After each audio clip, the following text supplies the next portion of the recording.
আমি অন্য কিছু চাই না, তোমার পদধূলা তুমি আমার মস্তকে দিয়ে দাও, তোমার চরণ ধুলা তুমি আমার মাথায় দিয়ে দাও দয়াময়। আর কিছু পেলে না, এত এত দামি দামি জিনিস থাকতে আর কিছু চাওয়ার ছিল না। আমার পায়ের ধুলো নিতে এসেছো? না না না না, আমার অপরাধ হবে, আমার পাপ হবে, তোমার জন্য আমাকে নরকে যেতে হবে। ভগবান বললেন, নারদ, সারা জীবন হাত পেতে চাইলে,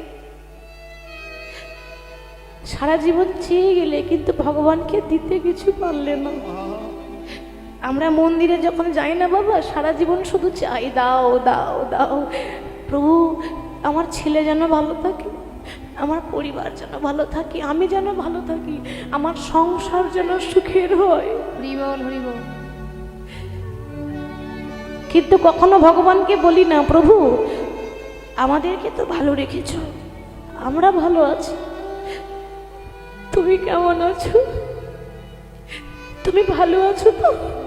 এ প্রশ্ন করি না। কেন জানেন? আমরা স্বার্থপর, আমরা নিতে জানি, আমরা বিনিময়ে ভগবানকে দিতে জানি না। নারদ, পারলে না, তাহলে কার কাছে যাব? আর একজন আছে যাকে বলা হয় পাঞ্চালী, অর্থাৎ দ্রৌপদী, যার 5টা পতি। ওই দ্রৌপদীও তো কৃষ্ণকে ভাইয়ের মতো ভালোবাসে, সখা মতো, তার কাছে যাই। গভীর নিশীথে ভগবান দ্রৌপদীর কাছে এসেছে, দেখছে দ্রৌপদী শয়ন মন্দিরে শয়নে আছে, মানে ঘুমিয়ে আছে, গভীর নিশি, রাত্রিবেলা।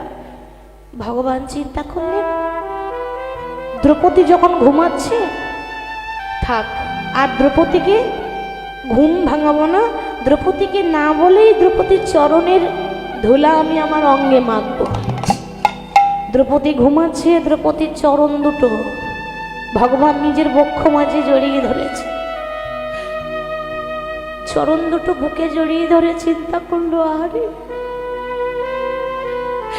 এ জগতের ভক্তরা আমার চরণ প্রত্যেক দিন জড়িয়ে ধরে, কিন্তু আমি আমার ভক্তদের চরণ কোনোদিন জড়িয়ে ধরতে পারি না। আজ যখন সৌভাগ্য হয়েছে, এ সুযোগ আমি ছাড়তে চাই না। ভক্তের চরণ পাই কজন?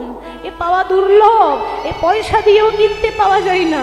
আজ পেয়েছি, তখন আমি ছাড়তে চাই না। ভগবান দ্রৌপদীর পা দুটোকে বুকে জড়িয়ে ধরে, যত ধুলা ছিল পায়ের ধুলা, ভক্তের চরণ ধুলা, চরণে ধুলায় অঙ্গে অঙ্গে মাখি,